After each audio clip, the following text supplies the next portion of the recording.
I want to move on to a different game now. This is called a rapid fire question. So I'm going to throw Oh, questions to you. okay. Try to answer it off your top of your head if you can, and we will also expand on it as well. The answer can be fast, but the explanation afterwards, you can take your time with it. So are you ready to play this one? All right, let's go. All right. So I'm gonna do a little bit of a crossover now. Best of both worlds in regards to yourself, Sean. What's your favorite movie car? And when I mean that, I mean a car that was made for a film. It can be a modification of another car if you want, but like a car that was actually made for a film. If you could, and if you like a car like I want that car from that film in my garage right now, what will you choose? Okay, you tell me if this is not. I'm not playing the game right, but I'm gonna go with the DeLorean, the Back to the Future DeLorean. I know the DeLorean was That count, made, of but I course want that the I counts. want the Yeah. time machine DeLorean with Yep. that modification. That is the top of my list, and probably followed by probably like probably from one of a Batmobile, any Batmobile. I just want to be Batman. I still have such an affection for the 1989 Batmobile. I think they got like an old Corvette and they just like threw a whole bunch of stuff on there and then made it as it is. I still think that's it's probably not the most efficient Batmobile, like the Tumbler or the what Rob That's the Patterson's driving coolest. around in a new one. But the best looking one is definitely the 1989 one, just the design of it and everything. I love No, that I car. have like that toy from back there from Kenner that would transform into the car, the boat, and the Batwing. And yeah, that design is probably one of my favorite designs when it comes to Well, Batmobiles. I got this one here that my sister bought me back Oh, that is in cool. 1992. And if you click this thing up here, it turns into the bullet from Batman Oh, that Returns. one's cool. I haven't seen that one. Yeah. That one's So cool. I got that one. Like I bought it, he bought it for me as a present, like back like so let's see, 92, I would have been 11 years old. So I've had this for over 30 years now. Wow. And Yeah, my I still kids have play with it mine. sometimes. Yeah. Oh yeah, I never there's some of this stuff I have lost over the years, but that one I've managed to keep a hold of and have with me, and I'll never get rid of it. That's too much too many good memories to that one. Yeah, love Okay, that. so I know you love Tim Burton. What's your favorite Tim Burton movie? Oh, probably Batman Returns. Probably that's Great probably my film. favorite one. Yeah. Because I A think lot the of first like yeah. Go ahead. the first Batman was that's 89. I'm bored 89. So by the time Mm.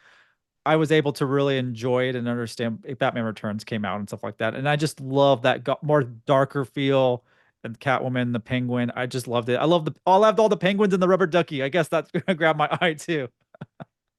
And I think the first Batman was kind of like, I kind of see it as almost kind of like an experimental film because, it was years after Superman and such. And but Batman's like a totally different character. And Burton really kind of like reshaped the whole mythology and all that and was playing around with things, what have you. But Batman Returns, I think to me, is one of my favorite Batman films. It's up there in my like top three Batman movies because Keaton's more comfortable in the role, the fight scenes a little better. And then, you know, you got that kind of twisted Danny DeVito performance, and then on top of all of it, the best thing about it is definitely Michelle Pfeiffer. I think gave one of the best performances in a Batman movie. And she's just incredible on that. If the Academy ever had any balls, and they never do, she should have been nominated for actress for that role because she's just fantastic. I love Batman Returns, such a great movie. Yeah, no, I'm with you on that. What a film that was. And I just wish everyone was still around like back then no one left to just leave the franchise and we had I mean I loved all the other ones but still it was nice to see some Yeah, consistency when it came to Batman. absolutely. Um, what is it? Who is a celebrity you have not interviewed yet, but you really, really want to interview? Do you have a bucket list of people? I don't have a list of people. I don't know if that's to me that maybe that's a little bad luck for me, but I think of like people I would love to talk to, and sometimes I'm just blessed to talk to certain people. Like I also do panel moderation, so I get the chance to do this at conventions, and I Hmm. just learned that I'm going to be doing the panel for Ewan McGregor. So I'm like, Oh, wow, nice. okay, yeah, coming up at SpaceCon, so I'm like super excited. So I just never know what's gonna happen. But if I really what I would love to talk to, because he's one of my favorite actors, is Adam Driver. Nice. That would be really cool. Yeah, that'd Yeah, be awesome. For my that's on my Yeah, list in my head. Hopefully, and I've tried to. It's hard, but hopefully one day that'll happen.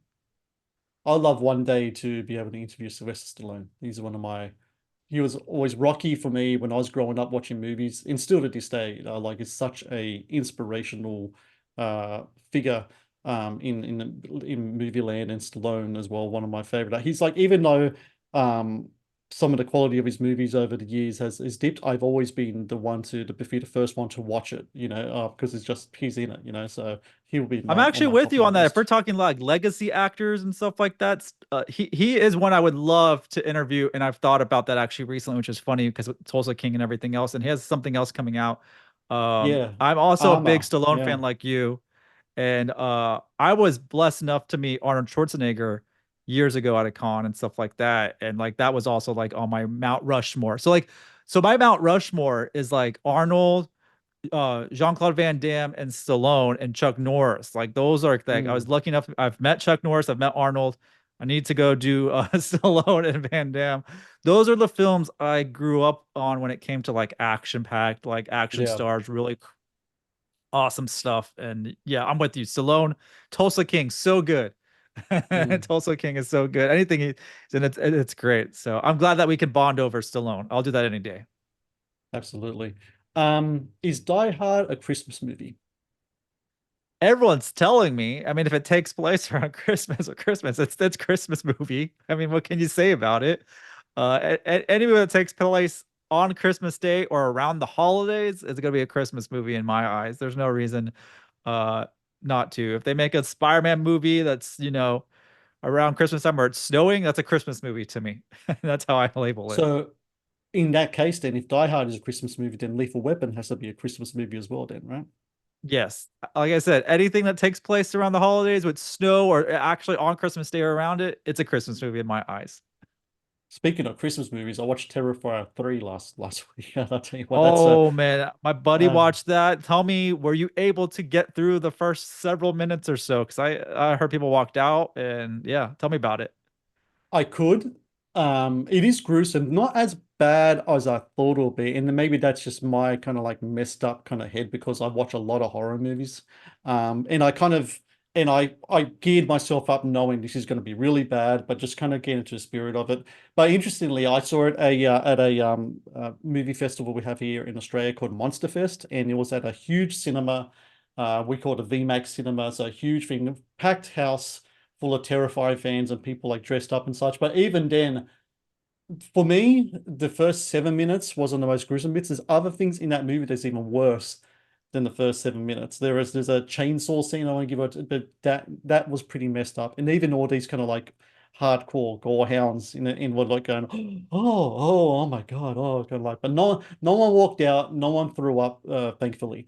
But yeah, that's a new one for the Christmas pantheon. I'm sure that that's going to That be is in a the Christmas Christmas horror movie list. for sure. That is absolutely. Last one for the rapid fire. Pineapple on pizza, yes or no? Yeah, I'm down for it. I'm down for it. Really, anything on pizza, I'll try it. That's so great about pizza. It's just like the nerd community. Anything is welcome. Let's just try it. Let's see what it's all about. What's the pizza scene like in Houston? It's really good. A lot of pizza places. I do have a favorite pizza spot out here. I'm a pizza fanatic. We even make pizza at my parents' house. Even for Thanksgiving, it's a tradition now. Oh, I'll nice. try pizza anywhere. If I see it on the menu, I want to try it. So Awesome. I I Very need to cool. know what the best pizza spots are over there. So when I come visit, I can check them out. Well, we got a ton of them here as well, but my favorite pizza is the one that I make for myself. So I like making pizza for my I kids, guess and I it's make the time to dough make and a all that little stuff. pizza cafe for you then over there. A nerdy Not a cafe for cafe, no, pizza. no, no, no. Very exclusive clientele only. No cafe for me. I like But yeah, that. love pizza as well. Don't like pineapple on pizza though, so you're wrong about that. Moving on to the next question. Thank you for watching the Matt's Movie Reviews channel. Please subscribe for more reviews, podcast interviews, and exclusive content.